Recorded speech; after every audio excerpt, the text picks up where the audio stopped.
देखिए, शर्म आनी चाहिए भारतीय जनता पार्टी के उन नेताओं को जिन्होंने वादा किया था कि अच्छे दिन लाएंगे, वादा किया था 2 करोड़ नौजवानों को रोजगार देने का काम करेंगे। अब इनके पास तो कोई मुद्दा है नहीं, इन मुद्दों पर जनता के बीच जाएंगे।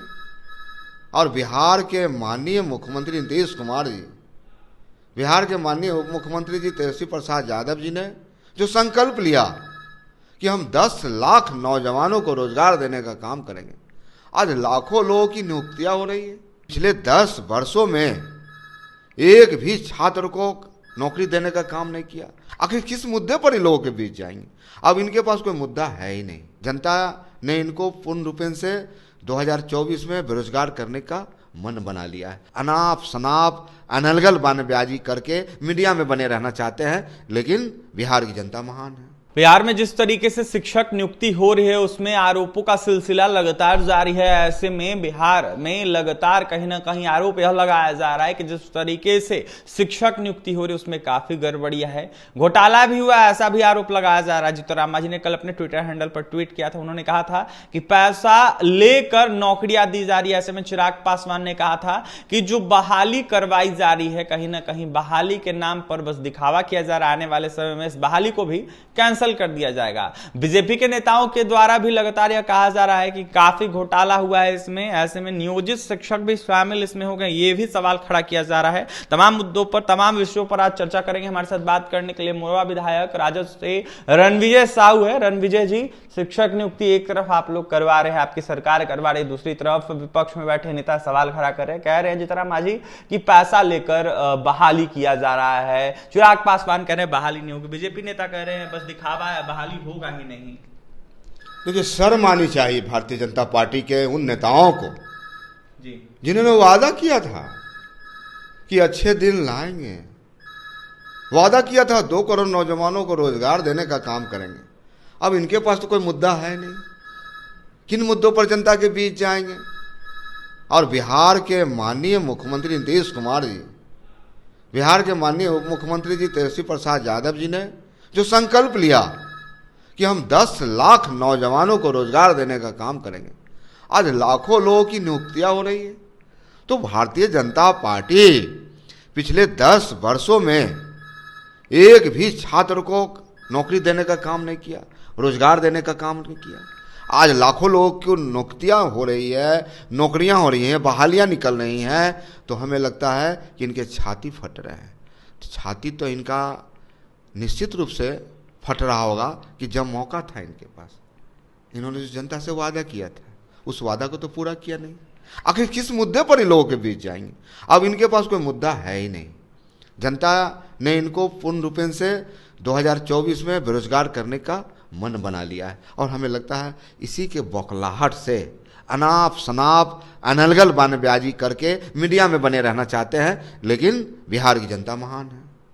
बिहार तो मांगता है, बिहार तो पूछता है कि कहाँ गए हमारे अच्छे दिन, कहाँ गए हमारे नौकरी। तो अब इन बातों से बिहार आगे निकल चुका है। बिहार अब मुद्दे की बात करता है, रोजगार की बात करता है, सुनवाई और कार्रवाई की बात करता है। माननीय तेजस्वी प्रसाद यादव जी लगातार बिहार को आगे बढ़ा रहे हैं। नियोजित शिक्षकों को शामिल करवाने की बातें हो रही है, कहाँ तक ये सही है? देखिए, जिस प्रकार से बिहार में माननीय मुख्यमंत्री जी और बिहार में माननीय उप मुख्यमंत्री जी, शिक्षा मंत्री जी लगातार शिक्षा के प्रति जितनी गंभीरता है और इन्होंने संकल्प लिया है कि बिहार को आगे बढ़ाने के लिए जो हमारा भविष्य है, जो बच्चे हैं, किनके बच्चे सरकारी स्कूल में जाते हैं, कौन है वो? निश्चित रूप से दबे कुचले पिछले अल्पसंख्यक अति पिछड़े समाज के बच्चे, हमारे जो मजदूर भाई हैं जो पलायन करके बाहर रह रहे हैं, उनके बच्चे स्कूल में पढ़ने का काम करते हैं। तो सरकार ने जो बीड़ा उठाया है, सरकार ने जो संकल्प किया है, क्वालिटी एजुकेशन, हम बच्चों को एक क्वालिटी एजुकेशन देंगे, इसके लिए मूलभूत संरचना का निर्माण करेंगे। तो लगातार विभाग हमारा उस काम में लगा हुआ है। तो कहीं ना कहीं भारतीय जनता पार्टी और एनडीए के तमाम नेता हम मांझी जी से पूछना चाहते हैं, आप किसके गोद में चले गए? माननीय मुख्यमंत्री, पूर्व मुख्यमंत्री जी उसके साथ चले गए जहां आपका आरक्षण खत्म होने वाला है, जहां मोहन भागवत ने कहा 2015 में कि आरक्षण की समीक्षा होनी चाहिए।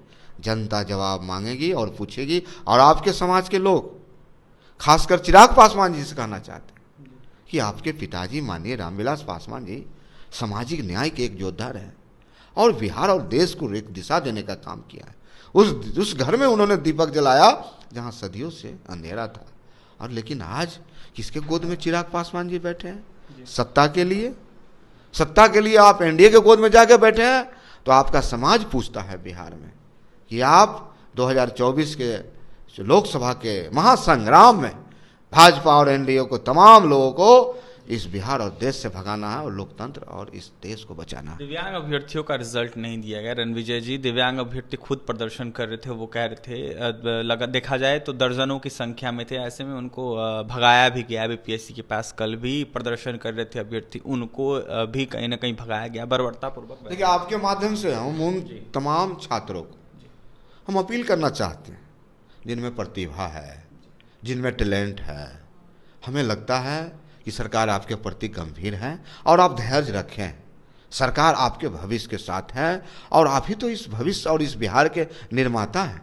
जो छोटे छोटे बच्चों को आप शिक्षा देंगे, इसलिए सरकार आपके प्रति गंभीर है। सरकार को सकारात्मक सहयोग करें। आप प्रावधान निकाला जाएगा सरकार के द्वारा अभ्यर्थियों के हित में। निश्चित तौर पे सरकार की प्राथमिकता है कि उन दिव्यांग जो हमारे शिक्षक हैं, जो हमारे इस बिहार के एक भविष्य हैं, सरकार पूरी तरह से सेंसिटिव है और संवेदनशील है और इन मुद्दों पर गंभीर भी है और शिक्षा के प्रति पूरी तरह से संकल्पित है कि शिक्षा के लॉ को हमको आगे बढ़ाना है, बिहार को आगे बढ़ाना है, बिहार के भविष्य को सींचना है। देखिए, बिहार के भविष्य को सींचना है, ऐसे में शिक्षा को आगे बढ़ाना है, अभ्यर्थियों को आगे बढ़ाना है, ऐसे में कहीं ना कहीं लॉ जलाना है और अभ्यर्थियों को नौकरी देनी है। बिहार में जिस तरीके से बेरोजगार अभ्यर्थियों का आंकड़ा कहीं ना कहीं बढ़ते जा रहा है, इसको देखते हुए नीतीश सरकार लाखों लाख रोजगार दे रही है। बीजेपी लगातार छाती पीट रही है क्योंकि नीतीश सरकार इतना रोजगार दे रही है। तो वहीं अभ्यर्थियों के हित में राजद पार्टी हो या फिर